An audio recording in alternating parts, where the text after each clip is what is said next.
Good morning students. Today we will start exercise 3.3 of chapter 3rd Understanding Quadrilaterals. So इससे previous video में हम exercise 3.3 के question 5 तक discuss कर चुके हैं. Now in this video we will discuss the remaining questions. Start करते हैं question number 6 से. Two adjacent angles of a parallelogram have equal measure. Find the measure of each of the angles of a parallelogram. Question 6 में हमें क्या given है कि जो two adjacent angles हैं पैरेललोग्राम के वो इक्वल मेजर के हैं. तो हमें मेजर फाइंड करना है ईच एंगल का पैरेललोग्राम में कि हर एक एंगल कितने डिग्री का होगा. ठीक है, तो कंडीशन क्या दी है कि जो दो एडजेसेंट एंगल है पैरेललोग्राम के उनका जो मेजर है वो इक्वल है.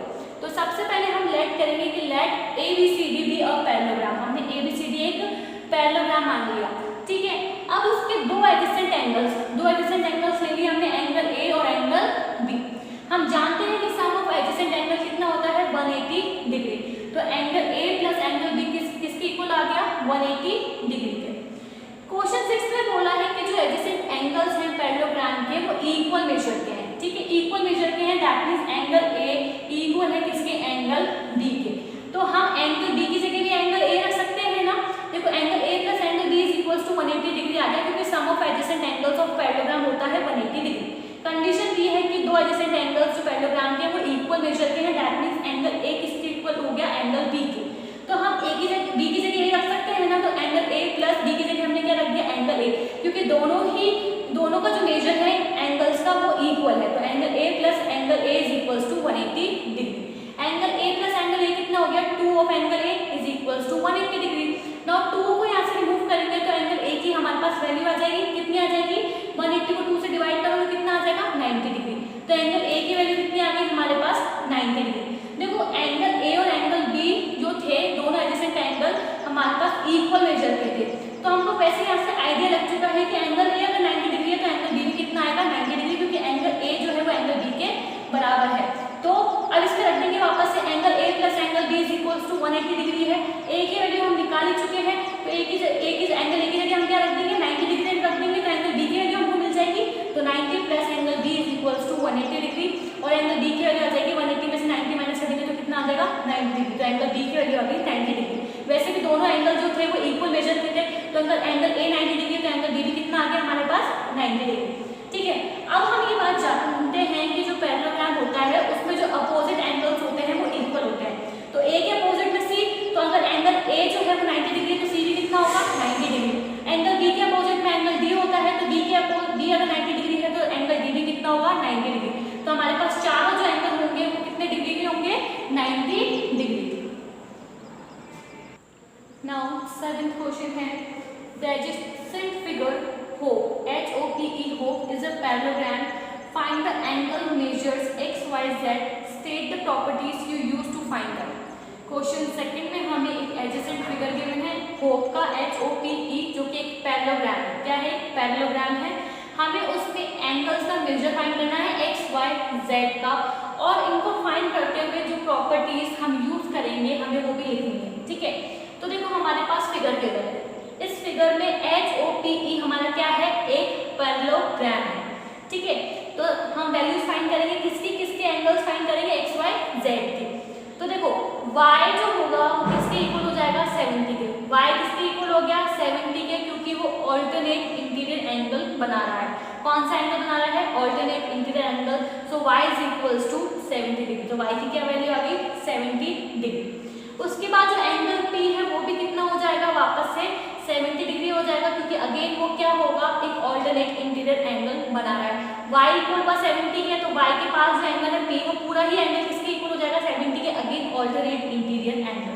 तो कौन सी प्रॉपर्टी यूज करी है हमने ऑल्टरनेट इंटीरियर एंगल्स के. ऑल्टरनेट इंटीरियर एंगल्स होते हैं जो हमारे पैरेललोग्राम के वो भी इक्वल होते हैं. तो इसमें जो ऑल्टरनेट इंटीरियर बन रहे हैं वो एक बन रहा है y एंड 70 डिग्री और एक पूरा एंगल P और 70 डिग्री. सो y की वैल्यू 70 तो P की भी कितनी हो जाएगी 70 degree. Now angle P is equals to angle H is equals to 70 degree. जो वहां पर एंगल P है पूरा एंगल P वो किसके अपोजिट है एंगल H के, राइट. और हम ये जानते हैं कि पैरेललोग्राम में जो अपोजिट एंगल्स होते हैं वो इक्वल होते हैं. तो H के अपोजिट कौन है P. तो एंगल P किसके इक्वल हो गया एंगल H के.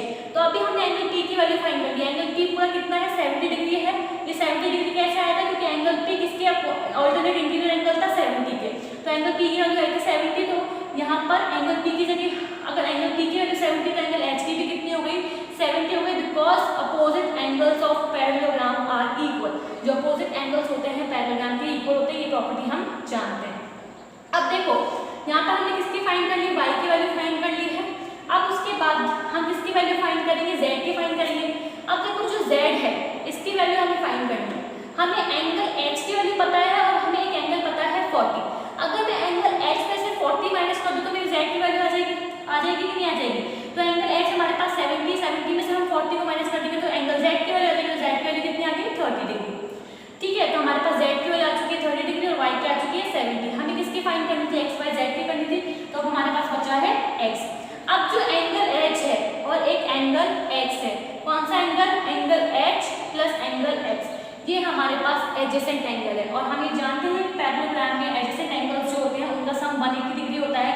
तो angle h plus angle x is equals to 180 degree. ठीक है, तो एंगल h की वैल्यू हम पहले ही निकाल चुके हैं जो कि आई थी 70, x की हमको पता नहीं है, इसका सम किसके इक्वल हो गया 180 के इक्वल हो गया। तो 180 में से 70 को आप माइनस करोगे यू विल गेट 110 डिग्री। तो x की वैल्यू आ गई हमारे पास 110, y की आ गई 70 और हमारे पास z की आ गई 30 डिग्री। नाउ क्वेश्चन नंबर 8 है the following figures guns and runs are parallelogram, find x and y। Question 8 में हमें दो फिगर गिवन है, first and second. First figure है गन्स का GUNS एक पैरेललोग्राम है। ठीक है, सेकंड फिगर जो हमें गिवन है पैरेललोग्राम का वो क्या है, रन्स RUNS एक अगेन एक पैरेललोग्राम है। तो हमें क्या करना है, हमें x और y की वैल्यू फाइंड करनी है। ठीक है, तो देखो फर्स्ट फिगर देखते हैं गन्स वाला GUNS जिसमें एक पैरेललोग्राम है। तो इसमें क्या होगा, जो हमारी SG है वो किसके इक्वल हो जाएगी, NU के, और जो GU होगा वो हमारे किसका इक्वल हो जाएगा, SN के। क्यों इक्वल हुई ये साइड्स, क्योंकि हम ये जानते हैं कि पैरेललोग्राम में जो अपोजिट साइड्स होती हैं वो इक्वल होती है। जो प्रॉपर्टी होती है पैरेललोग्राम की, उसकी फर्स्ट प्रॉपर्टी है कि उसकी जो अपोजिट साइड्स होती है वो इक्वल होती है। तो SG के अपोजिट कौन है, NU, और GU के अपोजिट कौन है, SN। तो ये SG इक्वल हो गई NU के और SN इक्वल हो गई GU के। अब इनको इक्वल रख दो, है ना, 3x किसके इक्वल हो गया 18 के। उसी तरह से 3y माइनस 1 किसके इक्वल हो गया 26 के। 3x इज इक्वल्स टू 18 आ गया, तो यहाँ से x की वैल्यू फाइंड नहीं कर सकते क्या, हम 18 को डिवाइड कर देंगे 3 से, तो कितना आ जाएगा हमारे पास डिवाइड करने पर 6। तो हमारे पास x की वैल्यू कितनी आ गई 6। उसी की तरह 3y माइनस 1 किसके इक्वल है 26 के। तो ये 1 को हम 26 के उस साइड भेजेंगे तो क्या हो जाएगा 27 हो जाएगा, यहाँ पर माइनस का होने आ जाएगा तो किसका हो जाएगा प्लस का होगा। तो 26 प्लस 1 कितना हो गया 27। नाउ y की वैल्यू फाइंड करनी है, 27 को 3 से डिवाइड कर दो, कितने टाइम्स जाएगा 9 टाइम्स, तो y की वैल्यू हो गई 9। तो x की वैल्यू हमारे पास आ गई 6 और y की वैल्यू हो गई हमारे पास 9। सेकंड पैरेललोग्राम है हमारे पास terms, again the same thing, पर इस बार जो हमें गिवन है वो गिवन है डायगोनल्स। क्या गिवन है, डायगोनल्स। और हम ये जानते हैं कि पैरेललोग्राम के जो डायगोनल्स होती है वो एक दूसरे को बाइसेक्ट करते हैं, राइट। तो इस केस में क्या होगा 20 is equals to y plus 7 हो जाएगा। वहां से y की वैल्यू फाइंड आउट हो जाएगी, 20 में से 7 को माइनस करेंगे 13 आ जाएगा, तो y की वैल्यू फाइंड आउट हो गई। और उसी तरह से जो x प्लस y होगा उसके इक्वल हो जाएगा 16 के। तो y की वैल्यू हम निकाल चुके हैं 13, ठीक है, उसको बस इक्वेशन में रख देंगे। तो x plus 13 is equals to 16 और 16 में से जब आप 13 को माइनस कर दो यू विल गेट 3। तो x की वैल्यू हमारे पास कितनी आ गई 3, y की वैल्यू हमारे पास आ गई 13 और x की वैल्यू आ गई हमारे पास 3। Now let's come to the question number 9. In the above figure, both wrist and clue are parallelogram. Find the value of x. हमें फिगर में wrist and clue दो पैरेललोग्राम गिवन है and we have to find the value of x. हम किसकी value find करनी है, x की value find करनी है, ठीक है। तो देखो RISK फर्स्ट पैरेललोग्राम हमारा कौन सा है, wrist। RISK पैरेललोग्राम तो ये है और दूसरा कौन सा है clue, CLUE clue दूसरा पैरेललोग्राम है वो, ठीक है। तो हम इसमें वैल्यू फाइंड करेंगे किसकी, x की वैल्यू फाइंड करेंगे। सो कैसे फाइंड करेंगे वैल्यू k की, देखो angle k plus angle r is equals to 180 degree. Angle k and angle r का सम 180 क्यों आया, क्योंकि ये दोनों हमारे एडजेसेंट एंगल है। कौन से एंगल हैं, adjacent angle. And again the sum of adjacent angles of a parallelogram is equals to 180 degree. हम जानते हैं कि जो सम होते हैं, जो एंगल्स होते हैं एडजेसेंट एंगल पैरेललोग्राम के, उनका सम होता है equals to 180 degree. So angle K plus angle R हमारे किसके इक्वल आ गए, 180 के आ गए। एंगल के हमें गिवन है, एंगल के हमें कितना गिवन है, 120। So 120 plus angle R is equals to 180। यहाँ से हम एंगल आर की वैल्यू फाइंड कर सकते हैं। तो 180 में से जब 120 को माइनस करेंगे तो एंगल आर की वैल्यू कितनी आ जाएगी, हमारे पास एंगल आर की वैल्यू आ जाएगी 60 डिग्री।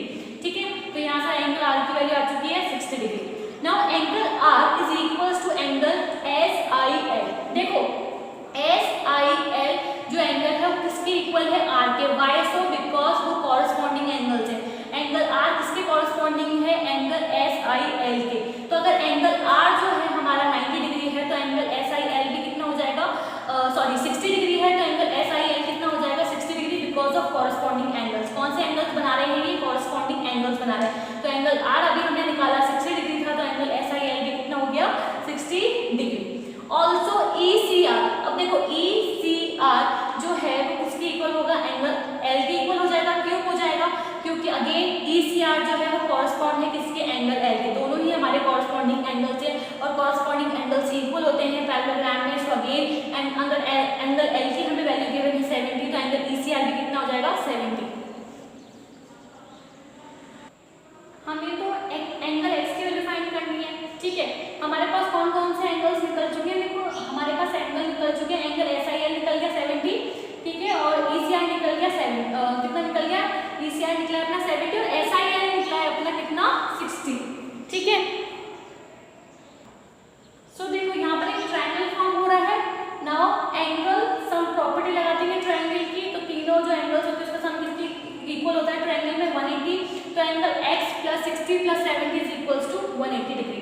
नाउ 60 प्लस 70 को प्लस करके आ गया 130, 130 को जब 180 में से माइनस कर देंगे कितना मिल जाएगा हमको, 50। तो एंगल x की वैल्यू कितनी आ गई हमारे पास, 50। Now let's come to the question number 10. Explain how this figure is a trapezium and which of its sides are parallel. हम एक्सप्लेन कर रहे हैं, हमें क्वेश्चन 10 में एक फिगर गिवन है के एल एम एन। ठीक है, हमें एक्सप्लेन करना है कि जो फिगर है वो कैसे ट्रेपेजियम है और उसकी कौन सी साइड्स पैरेलल है। ठीक है, तो देखो हमें फिगर गिवन है के एल एम एन, इसमें एंगल एम और एंगल एल हमें गिवन है। कितना गिवन है, एम गिवन है 100 और एल गिवन है 80। एंड वी नो दैट कि पैरेललोग्राम में जो होता है क्या होता है, हमारे पास जो अपोजिट एडजेसेंट एंगल्स बनते हैं उनका सम किसके इक्वल आता है, 180 के। अगर दोनों का सम करने पर हमारे पास 180 आ जाता है तो हम ये जो कह देंगे कि के एल जो है वो पैरेलल है एम एन के और के एल एम एन जो होगा वो एक ट्रेपेजियम होगा। सो एंगल एम है हमारे पास 100 और एल है हमारे पास 80, दोनों का सम करेंगे तो कितना आ गया, 180 डिग्री। तो हमारे पास एडजेसेंट सम कितना आ गया एंगल्स का, 180 डिग्री। सो के एल क्या हो गई, पैरेलल हो गई एम एन के, और के एल एम क्या हो जाएगा, ट्रेपेजियम। कौन सी दो साइड्स पैरेलल हो गई, के एल और एम एन। के एल पैरेलल होगी एम एन के और पूरा के एल एम एन क्या होगा, एक ट्रेपेजियम होगा। नाउ 11th क्वेश्चन है find measure of angle C in below figure if A B is parallel to D C. हमें एक फिगर गिवन है और हमें measure of angle C find करना है, जिसमें हमें बोला है कि जो ए बी साइड है वो पैरेलल है किसके, डी सी के। तो देखो कैसे फाइंड करेंगे, measure of angle C plus measure of angle B is equals to 180 degree. Why so, क्योंकि एडजेसेंट एंगल है उसका सम किसके इक्वल होता है, 180 के इक्वल होता है। तो हमें measure of angle C find करना है। ठीक है, ये फाइंड करना है वाला एंगल। तो बी हमें गिवन है 120, तो 180 में से 120 माइनस कर देंगे कितना आ जाएगा, 60 डिग्री। तो मेजर ऑफ एंगल सी हमारे पास कितना आ गया, 60 डिग्री। ठीक है, तो ये हुआ हमारा क्वेश्चन नंबर 11। ना इसके बाद हमारे पास एक क्वेश्चन है क्वेश्चन नंबर 12, जो आप खुद से ट्राई करेंगे, सॉल्व करने की कोशिश करेंगे, क्योंकि हमने पैरेललोग्राम पढ़ लिया है और उसकी कुछ प्रॉपर्टीज डिस्कस करी है, तो उसके बेसिस पर आप क्वेश्चन नंबर 12 अटेम्प्ट करेंगे। ठीक है, फिर भी कोई प्रॉब्लम आती है तो ये आपको पीडीएफ में अवेलेबल रहेगा। तो यहाँ पर हमारी एक्सरसाइज 3.3 खत्म होती है।